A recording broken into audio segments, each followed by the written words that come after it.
Knotted chain is such a big problem for so many people. And when you have knots on fine chains like these, you just go endlessly trying to open them with your fingernails, and it's very frustrating. So I'm going to show you a very simple trick to open these kind of knots, and it is really very easy.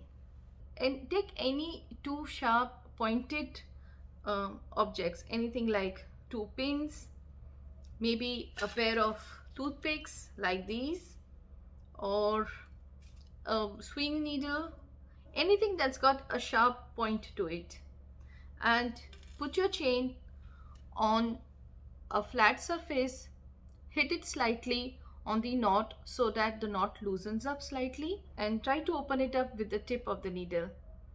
It opens up slowly and very easily. Have focus, have patience, and I'm sure you will open any kind of any amount of complicated knots in the chains.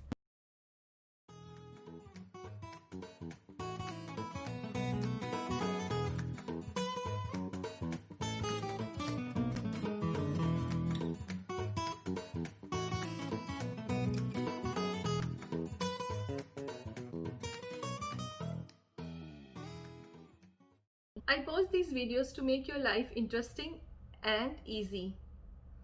Follow us on any platform that you like. It's all free. But trust me, these ideas will really make your life easy and save you a lot of money.